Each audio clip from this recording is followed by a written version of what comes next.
Thanks to everybody for coming to this. I think it's going to be a really valuable experience, probably for all of us. And let's just get right to it, because we have three people who are going to be talking today, and we will have opportunities for questions and discussions, which I think would be great. First up will be Dr. Petra Popovics at the Virginia Health Sciences at Old Dominion University, who's basically going to talk about starting your first lab and budget considerations for that and all the things that you need to think about when you're doing that. Then up will be Johanna Hannan, Dr. Johanna Hannan at the University of Wisconsin-Madison. I guess you just got there, formerly at East Carolina University. And she's going to talk about, which I've done 3 times now, budget considerations when moving an already existing lab to a different institution. And then I will kind of finish this up by talking about the pros and cons of participating in multi-component type grants, especially when it comes to budgeting your salary and for your research. So let's start with Dr. Popovics. And do you have slides that you'd like to show? Yes, I do. Can you see my? Oh, there we go. Yep, right there. Okay. Very good. And you see it in the correct mode, right? Okay. Yeah. Hi, everyone. So I'm basically going to talk about multiple things. I'm trying to get through really fast. I can send the slides in and it can be distributed if anybody's interested. A little bit of about my background. So I've been a postdoc for a while, for about 6 years, and then I got sort of a research faculty position, but at that point, I was still not handling really budgets, anything else, just for training grant applications. And then really handling budgets was what I faced with when I started my first faculty position in 2022. It feels like yesterday. So I started out in Florida, where I basically transitioned from prostate cancer to prostate inflammation, benign disease. I was always more interested in benign disease than cancer. And then I moved a number of times to enhance my training. So at Case Western, I had some access to human specimens, so I could develop my project further, which is really important when you do BPH research. And then at UW-Madison, functional analysis, mouse models, pathology, but also that's where I had my first grant, K-12, as well as which is an institutional grant, so it was much easier than getting a K-1. And then the K-1 helped me to get my first faculty position. And from here, I was able to obtain my first R1, and I'm also part of a P20. So it has been a really interesting journey. And what I collected here during my presentation is these are like practical advices that I wish I would have known and somebody would have told me. And when you are, so I want to start out with your first faculty position, and when you are on the job market, even if you are just basically starting to go to interviews, I advise that you would create a budget before your first interview. It is because it's going to take a long time. You don't realize how many things can be collected and must be collected for a budget. And I'm going to talk a little bit more about the different components of this startup budget for your first lab.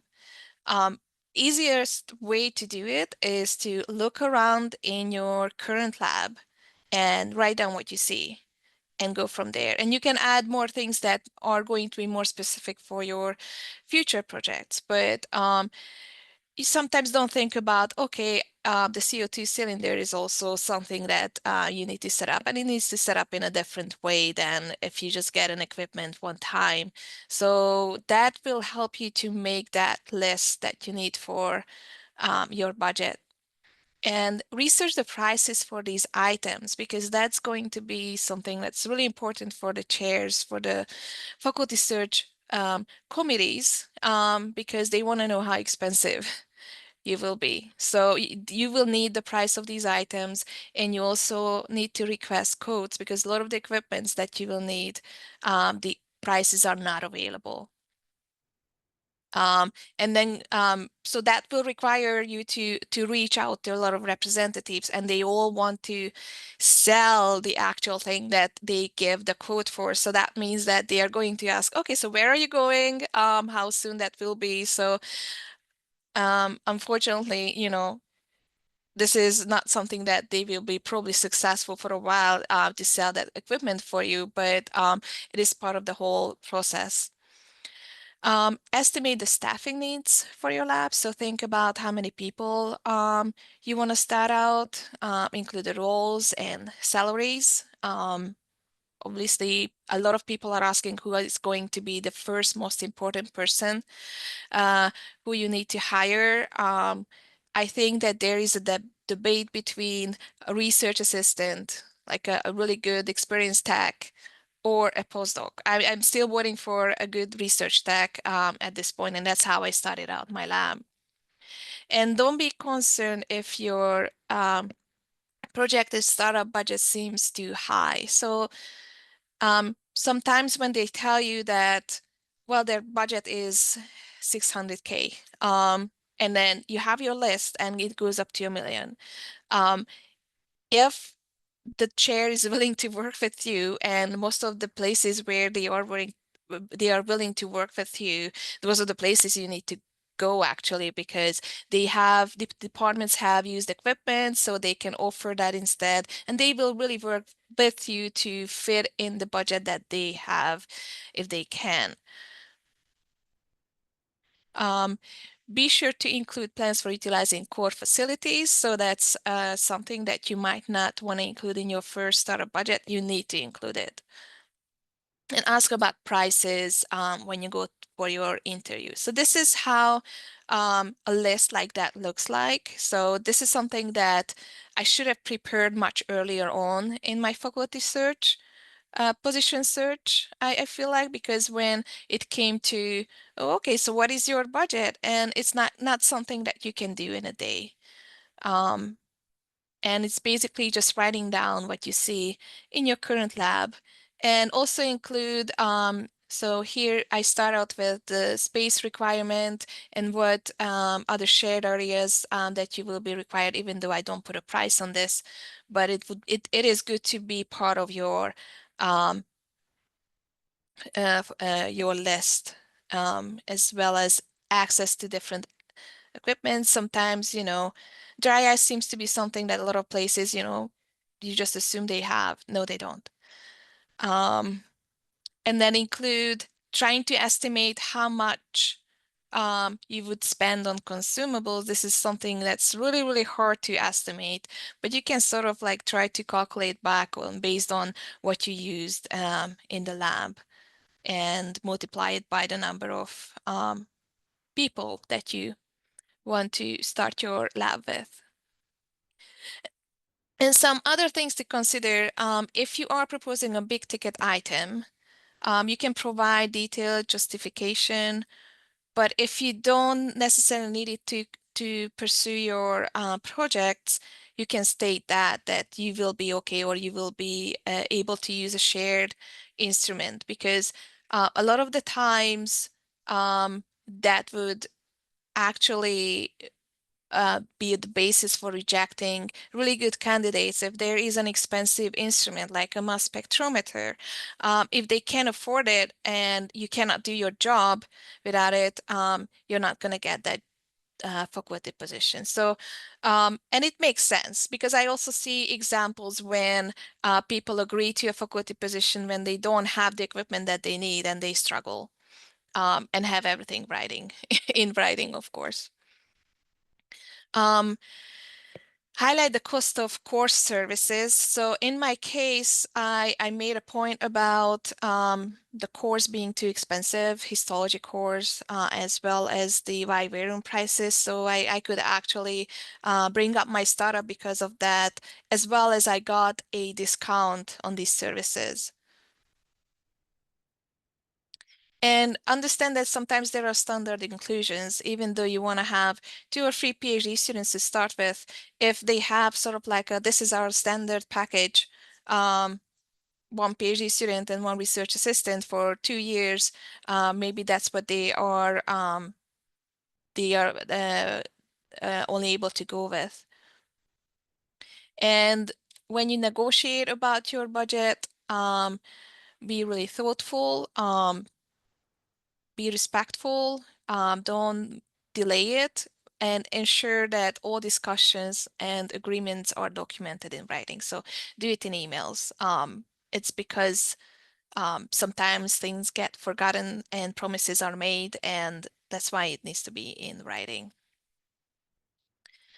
And incentive policy, definitely clarify incentive policies. What are incentives? So a lot of people don't know that there are indirect costs on grants, and based on different departments agreement and different institutions, you can get some percentage back from those indirect costs. That is going to be really, really helpful, but you have to clarify what the policies are, or if there are individual agreements in advance. I basically got my whole incentive policy wrong in the beginning. So I think that that's something that you should put some thought into it. Also, if you have a training grant, the indirect cost is, with the K1, it's 8%. It's not going to give you much incentive. So make sure you pay attention to that. Okay, and in the next phase, I just want to talk about some of the budget details for a big grant. So I don't want to talk about the K1 budget because those are kind of really simple. You have some for your salary. It's 75%, so it's not something that you have to decide on. That's it. In some cases, if it's a KO8, it's 50%. So there is a set percentage of your salary.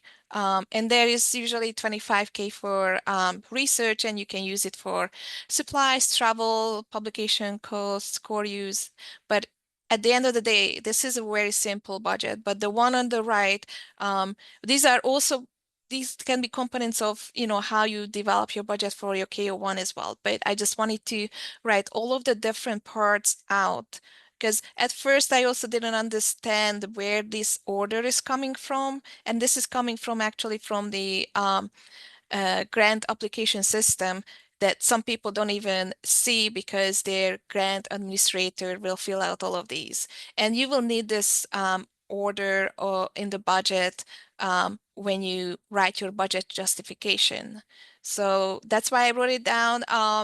If you need it, you can use it for developing your budget justification.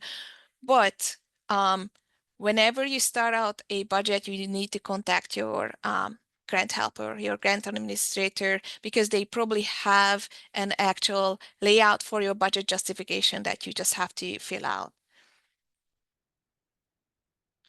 And then the difference between modular and detailed budget, I've never done a modular budget in my life, so I'm not going to be able to give you any advice on that.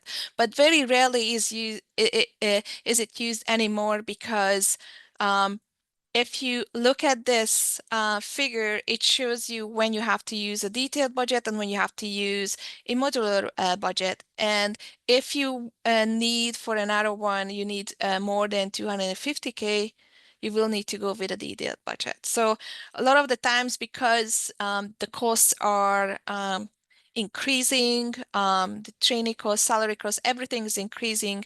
Most of the time, 250K is not enough. So I can really only speak to the detailed budget with my advices. And some additional thoughts, salary and fringe benefit rate. So that's something that your grant administrator will calculate it for you. It can be based on a real person. So that is basically set based on whatever benefits they selected, they have a benefit rate. So you can get a number. But what if you are planning on hiring somebody new? And that's when it becomes tricky, because I don't know how it works in other places, but in our institution, it's definitely when you don't have the person, you get the base salary. So somebody without any experience, and you will get an estimate. But when the time comes and somebody already has 2 years of experience, the salary will increase, and potentially based on what benefits they choose, that can change as well. And then I touched on a little bit on indirect costs. So these are indirect costs, or otherwise known as F&A. It's based on an institutional agreement with NIH. So it's not something that you can negotiate. NIH understands that these costs are set, and these are calculated using the modified total direct costs. So it's not like the total amount of your direct costs, but there are certain things that they deduct. So if you understand this, you can, when you look at the budget that is provided to you, you will understand why the numbers sometimes don't make sense. So that's why I wanted to mention this. And then the other big issue is how much your effort should be on a grant. And that's going to be different for yourself when you think about yourself, and when you think about staff in your lab and trainees in your lab. So for yourself, you have to ask, what is the minimum effort required by your institution? So that really depends on the institution, and mostly specific for an actual department. So what if there are 75% that you need to provide from grants? This is not something that you have to provide from the get-go, but they invest in you so that you can get up to 75% by getting grants. So you have to really calculate with these numbers when you put in grants, and trying to put the pieces together. So can you put 75%, whole 75% on one R01? No, you cannot. So I think that what's advised is a maximum of 50%, but that's already potentially too much. But you also have to look at the lower scale of what is required from a new investigator. I think it's around 20-25% that is at least required from a new investigator. And some places only give you incentives if you have a certain percentage on each grant. So for example, they require 20% on each grant, then you have to have at least 20%. Otherwise, there are certain grants that you don't get the incentive from. So it can get really, really complicated.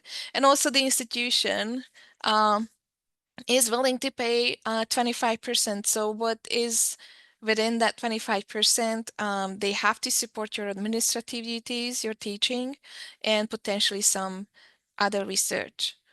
But you have to get at least 75% from grants in order to stay at that institution and get tenured.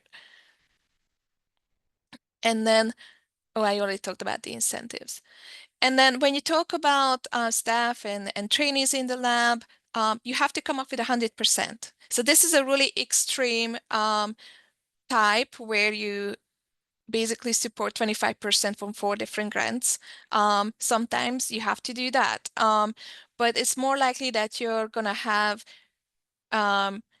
people split between 2 grants, because 1 grant will not be enough to support. Then you have to come up with the other parts. So it can become a real puzzle when you're trying to get portions of effort from different grants. And then when you, one other thing is when you budget for students, you also have to pay attention to tuition. So that is also institution dependent. We currently have a waiver for tuition if somebody does a PhD, but that can certainly change, and other institutions have different rules. And one last thing, I think this is the last one that I wanted to mention is there is a huge amount of time between getting your impact score or percentile and the notice of award. And you are going to start planning. You're going to start potentially hiring if you have a really good impact score and you think that you're surely going to get the award. And that's something that I've done as well. I risked a lot of things because of that. But because you don't want to lose time, you might want to hire earlier. But what if your grant is cut, and your grant is usually going to be cut? It's between 10% and it can go up to, I don't know, other more experienced people can tell more about it, how much percentage. Sometimes you have to drop a whole aim, and that could be, you know, like you have to drop a collaborator. So in terms of hiring, then if you hire somebody, you still have to take money away from other parts of the grant in order to support the salary of that person. So make sure that you think about potential cuts and you read your notice of award, because the final value can be much lower than what you expected. So if you have any questions, please contact me. That was basically my what I wish I've known before a lot of the stages of my life. And let me know if you have any questions. So I was going to recommend questions at the end, just because Mhm. I think we're going to be overlapping a little bit. So Okay. it might be better that people kind of hear the whole story. And then we will definitely, I only have a few slides, so let's make sure that we leave enough time at the end. Okay. Okay. All Thank right. you. But thank you. That was very nice, Petra. Thank you. Very thorough. Can I now introduce Johanna Hannan, who will talk about what happens when you have to move from one institution to another. Are you guys seeing my presentation mode, or are you seeing the PowerPoint still? Just want to double check before I start. We're still seeing the PowerPoint. Yeah, Okay, I just want to go to full me- screen. So I've got two monitors, and that's what's causing. Stop the scan. And I will share. There we go. How about now? Good? great. All right. So I'm going to try to keep this brief because I know the best part about these sessions are being able to answer all of your questions and having a great discussion. So I started my first faculty position at East Carolina University in Greenville, North Carolina in almost 10 years ago, so 9.5 years ago. And I was there through tenure and promotion to associate professor, and was able to attain a couple grants. And that's when I decided that it was time for a change and for a move. So why do people move?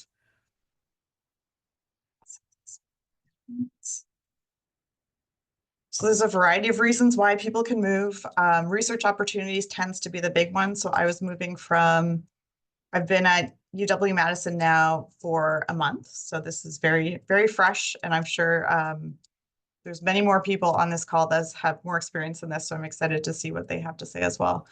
But I moved from an R2 to an R1 institution. So bigger research infrastructure, more research opportunities. More people will move for career advancements. So whether or not you're in a tenure track position and you want to move into one, as an example, it could be a better teaching fit. And this can go both ways in terms of you want to move into a position that has more teaching, or you want to move into a position that's more research oriented and you're doing less teaching. Your partner's career could move you to a different location. You could have a geographic preference and you're moving to be closer to family and things like that. Departmental or institutional changes could dictate this move. And as I mentioned, perhaps you're moving to get tenure somewhere or to be in a tenure track position. So what are some of the things to consider? In my case, I already had been promoted and I had tenure.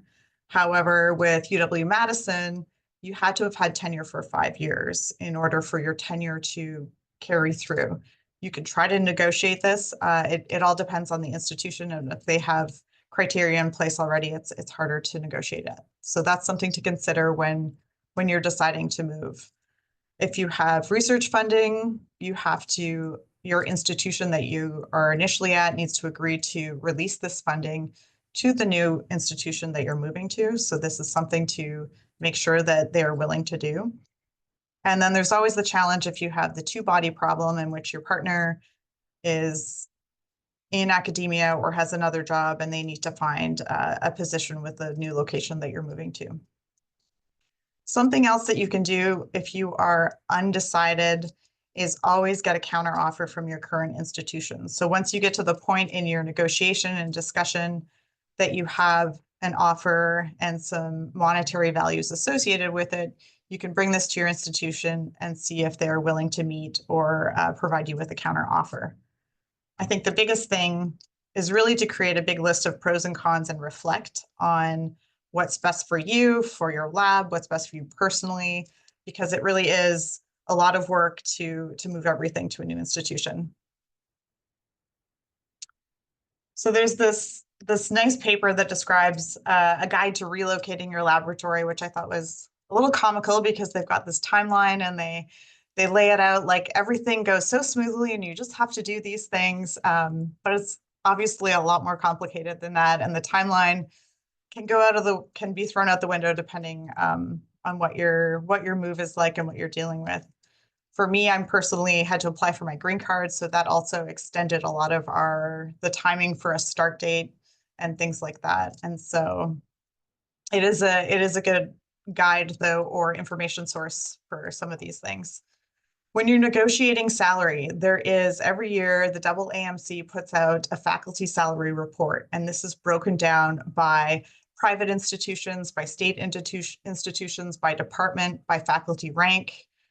It is your best resource when you are negotiating and considering a budget for what your salary should be at. So please make sure this is available, and if you can't access it, please reach out. I'm happy to provide it to you. But this is really important to have as backup when you're negotiating your salary to make sure that you are getting a salary appropriate for the position you're going into. Petra talked a lot about startups, so that's something else when you're moving and you're getting a new startup package to consider. There's different things to consider when you're moving mid-career in terms of the things that you are able to bring with you, and I'll talk a little bit more about that.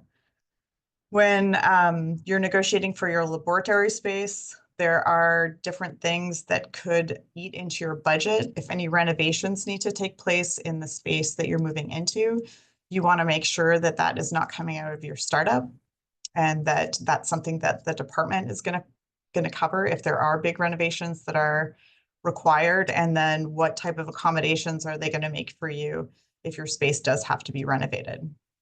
So make sure that you have a plan in the meantime. And then moving expenses.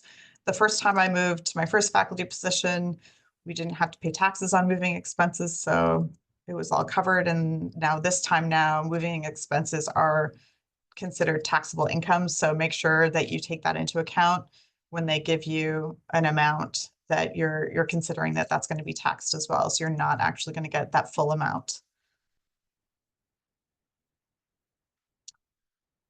So the big thing, if you are able to move your grants to the new institution, is they need to be completely rebudgeted. In my case, I was moving from a smaller institute to a larger institute. So some of the big things that were different, my salary increased.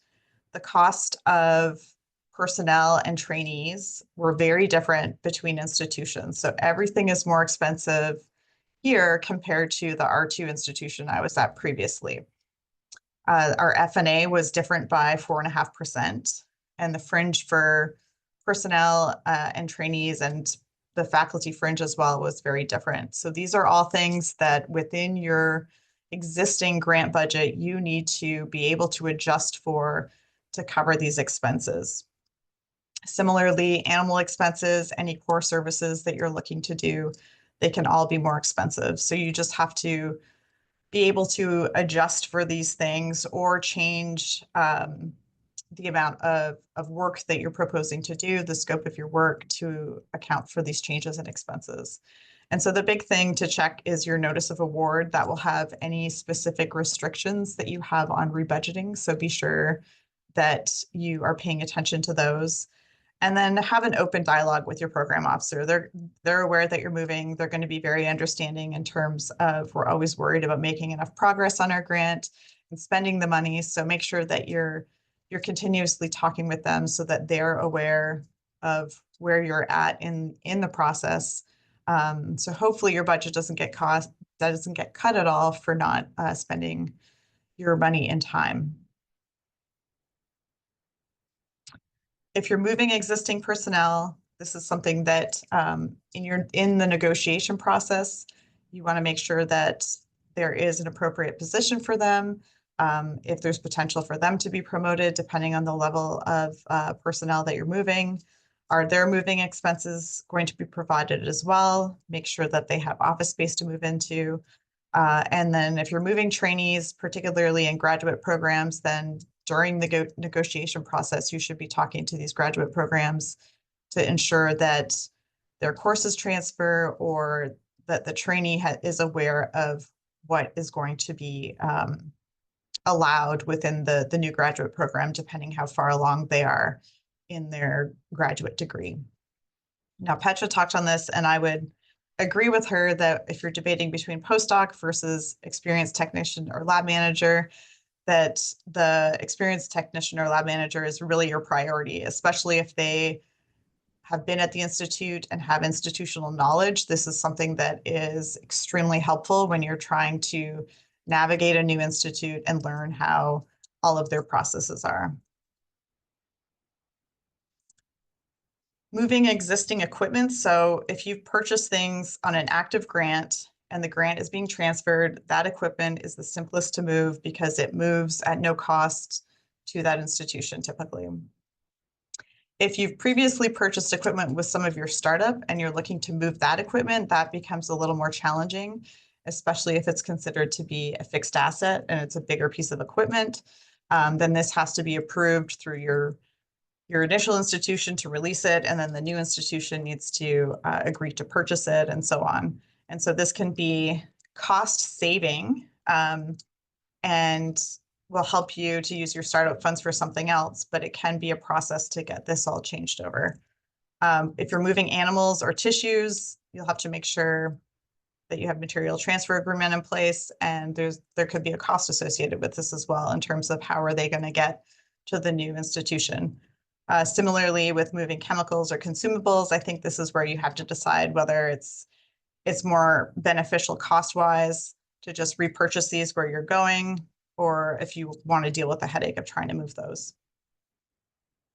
And then finally, there's always hidden costs that you're not going to know about until you get there. So one of the things I didn't realize or I didn't appreciate at my previous institute, the department had the DEA license for controlled substances. And so here at UW-Madison, each individual PI has to have this. And so this is a lengthy process here. You have to get state approval, then DEA approval. So in the meantime, if you want to use these controlled substances, it will be an additional cost because you have to have the veterinary staff administer them and observe the animals and things like that. So there's always hidden costs that you want to try to budget in excess at times so that you can account for these. And then again, as I mentioned, the cost of moving any of this equipment, animals or tissues, and making sure that you have to have all these things in place for those things to happen. So it can be very time consuming. So this is my last slide. Try to always allow for wiggle room if you can in your budget, or be crafty with what you spend money on. Be strategic when you're negotiating. Negotiate for the big things that are going to make a difference. Don't try to nitpick and spend a lot of time on the little things that aren't going to mean anything at the end of the day. Leave your prior institution on good terms. You still want to remain good colleagues with them. And if you want to get equipment and things like that, it's always good to make sure that you're still, you have a good relation with them. And then finally, this is something I tell myself every day because things go so slowly when you're trying to start over again, is Rome wasn't built in one day. So just when you're starting out your lab, whether it's the first, second, third, fourth, whatever time, just appreciate that it takes some time and do what you can. That's it. Okay, very nice. Thank you. A different perspective again. Like I mentioned, I've had to move 3 times, and it's not fun anytime that you have to do it, but it is doable, and Rome was not created in a day, and your new lab will not be created in a day either. So let me just share my screen. Here we are, share. Okay, and I'll make it a full presentation. There we are. Actually, I can make that bigger, I think. Okay. All right. Okay. So I'm going to talk about something a little different. We've been talking about R01s mainly and training grants, but there's a level of grants above that. Okay. And these are really large multi-component grants that if you're not involved in them yet, you will be at some point. And it's a good idea to recognize them and figure out if these could help you actually in terms of supporting you in your research. So what are they? There's several varieties. I'm only going to talk about a few that I think are fairly common. The U-type grants like the U54s and the U01s. The P-type grants, P01s, P30s, P50s. And then the R-type grants, which we've spent a lot of time talking about, but there are also large kind of multiple PI-driven R01s as well. Okay, so what are these U54 and U01 grants? U54 grants and the P20 pre-center grants. These are center grants, like the O'Brien Center. Okay, that's a good example of a center grant. There are also, and those can be multi-institutional, but not necessarily. But then there are some that are meant to be multi-institutional, like the one that I'm involved in with the Dana-Farber Harvard Cancer Center and UMass Boston. This is through NCI. It's the Partnership to Advance Cancer Health Equity, or PACHE. So it can be either a center grant within one institution, or it can be one that several institutions get together to make a center. And then there are some where it has to be more than one institution, okay? And that because it increases in order of complexity. Then U01 grants, which I really won't talk about, but you should be aware of them, that these are research project cooperative agreements and really to run large multi-institutional clinical trials. And you may get involved in one of those at some point, just depending upon your research area. Okay, so U54 grants, let's focus on those for a minute, because some of you are at institutions that have U54 grants. These will have projects of different sizes, large, small, career development, and they will have cores. Usually an administrative core just to run the thing, but they also might have research cores. They might have biorepositories. And so it's a good thing to put these on your radar at your institution and see what exists there. The pros are that they can provide funds to conduct your research, both salaries and supplies. So they are kind of like organized, kind of like little mini R01s or R21s. The cons are they are usually very specific in their research area. So they might not be a good fit for your research, but if you look around at your own institution, you may find one that is aligned to what you're doing. And if they have rounds of projects like RFAs to fund new projects, you should really put those on your radar as well, okay? They will also have cores. So the administrative core provides the leadership. And depending upon what kind of U54s you have, they often do look at both senior and more junior individuals to provide that leadership. And so that might be of interest to you. It will help support you. It will help support your salary for sure. And overall, the U54s can help support your research. The cons is that it can take a lot of time. Okay, so once you kind of start to move in to helping lead some of these kinds of efforts, A, you will learn a lot, okay? B, you'll start to get recognized as a leader at your institution and beyond, but do realize it will take time out of your day, every day, quite frankly. Okay, then the P-type grants. This is a very diverse group. It's hard to like kind of pigeonhole them all, but there are P30 grants. These will have programs and research cores. Think of the comprehensive cancer centers. A lot of us are associated with one. Okay, they don't really necessarily support research projects, but they support the oncology programs, the basic science programs in a comprehensive cancer center, and a lot of the research cores. If you become part of the leadership of one of these programs, you will also receive some salary for that. It won't be a lot, maybe like 5%. However, again, you'll be recognized as a leader at your institution and beyond. Okay, so it's a way to try to become recognized as a leader. The cons, again, it can take a lot of time, and it will. Okay, the P50 grants, these actually have projects and cores. So they're organized a lot like the U54s that we just talked about. So you can get funds to conduct your research and to pay salaries, okay? The cons are also that they're usually in a very specific research area. So the SPORs are specialized programs in organ research excellence. You know, there's prostate, there's lung, there's breast. Most of us on this would be more in the prostate area, but not many of us would be actually in their area because a lot of us are doing benign disease, not cancer. However, there's other types of P50 grants out there that your institution may have, okay? There are also PO1 grants. These will have 2 or 3 projects. They're kind of like, how should I put this? They will all have a common research theme, okay? Usually there's no cores involved here, but they will have a common research theme. So again, they will provide funds to conduct research, salaries and supplies. They are difficult to get funded. NIH institutes are kind of increasingly replacing these with the large multi-PI R01s. And so I don't know what the fate of the PO1s is. I saw Chris Mullins on the call here. Maybe he has some insight on that, but I have not seen a whole lot of activity in the PO1 arena. Yeah, we don't support those anymore at the NIDDK, for example. Go. Okay. There. Okay, so, and I think the other institutes are heading that way too, if they're not already there.